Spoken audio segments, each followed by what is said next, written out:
We look at the Middle East. I think it's about time we stop, those of us who support, as most of us do, Israel in this body, for apologizing for our support for Israel. There's no apology to be made. None. It is the best $3 billion investment we make. Were there not an Israel, the United States of America would have to invent an Israel to protect her interest in the region. The United States would have to go out and invent an Israel. Joe Biden adalah politikus karir yang panjang, lebih dari 40 tahun pengalamannya. Dia adalah Partai Demokrat sejati. Puncak karirnya adalah 2 kali jadi wakil presiden selama 8 tahun dan kali ini dia menjadi presiden Amerika yang ke-46. Di tahun 1986, dia pernah berbicara di Kongres dengan sangat jelas akan langkahnya ke depan terhadap Israel. Dan video di awal tadi ada kalimat bahwa Israel adalah the best investment we make, adalah $3 triliun investasi terbaik yang Amerika lakukan. Ini angka yang gila untuk nilai $3 triliun di tahun 1980-an, di mana saat ini 4 tahun ke depan anggaran perang Amerika itu $3 triliun juga, tapi ini tahun ini. Dan di tahun 1986 angka gila tersebut. Katanya jika tidak ada Israel, Amerika tetap harus buat Israel untuk melindungi American interest. Apa sih interestnya Amerika? Interest Amerika adalah mengendalikan energi negara-negara Arab, mengendalikan minyak bumi dan gas negara-negara Arab. Amerika harus menciptakan Israel. Biaya $3 triliun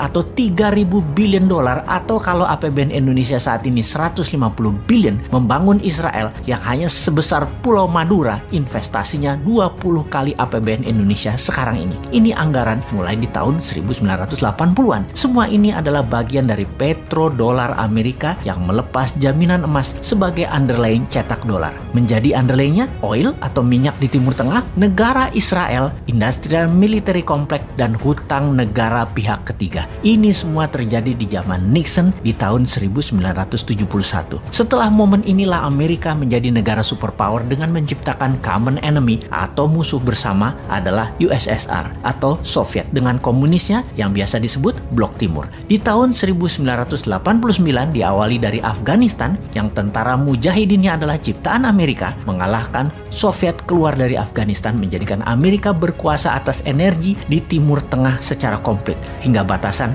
Afghanistan dan Pakistan. Di tahun 1991, rubuhlah Soviet Union dipuncaki dengan rubuhnya tembok Berlin. Gorbachev kala itu, petinggi Soviet, membuat gerakan perestroika dan glasnostnya membuat Soviet pecah dan Rusia menjadi negara bergaya baru. Tidak puas dengan langkah mengalahkan Soviet, Amerika berlanjut membelah 16 negara Balkan seperti Kosovo, Bosnia, dan banyak negara lagi di selatan Rusia yang ujung-ujungnya pakai nama Istan-Istan. Negara Istan-Istan yang kaya akan minyak semua saat ini sudah di tangan Amerika. Amerika secara kendali atas produsen minyak, distribusi minyak, hingga saat ini masih memegang 80% cadangan minyak dunia. Strategi berikutnya adalah membangun market dan membangun kebutuhan atas minyak bumi dengan menciptakan negara produsen untuk produk murah dan retail. Negara itu yang dilirik adalah Tiongkok. Tahun 1984, Ronald Reagan dan Deng Xiaoping menandatangani treaty atau perjanjian penting di mana Amerika akan invest dengan nilai yang sangat besar hingga $1 triliun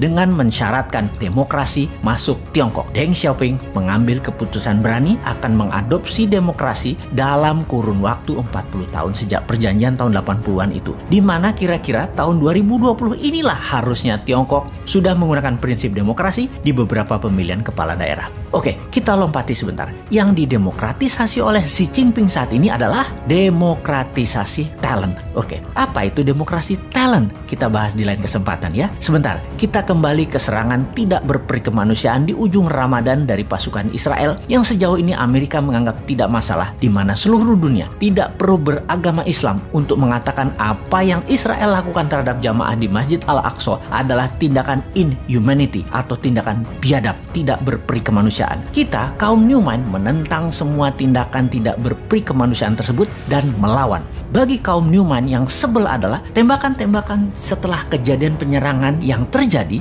antara pasukan Hamas dan Israel. Ternyata keduanya memakai mesin perang senjata Amerika. Rudalnya, RPG-nya, roketnya, bedilnya, anti rudalnya. Diperkirakan sehari biaya perang Israel-Palestina bedil-bedilan saat ini nilainya sudah mencapai 1 billion atau 1,5 triliun rupiah. Sudah hampir 2 minggu. Amerika, Rusia, Israel, dan Afrika Selatan, 4 negara utama inilah penyuplai perang 2 minggu selama ini yang terjadi di Yerusalem dan di permukiman penduduk sipil Israel Palestina. Bagi globalis, ini business as usual. Membunuh manusia untuk dagang, hal itu biasa bagi globalis. Termasuk serangan COVID babak kedua dimulai dari India. Dan jangan pikir nggak ada COVID babak ketiga ya. Satu sisi ada yang memahami ini adalah perang suci dua agama. Satu sisi melihat ini adalah business as usual. Di sisi lain ini adalah tindakan tidak berperi kemanusiaan anti pro-life. Di sisi lain banyak bingung, wondering what happened seperti negara tetangga.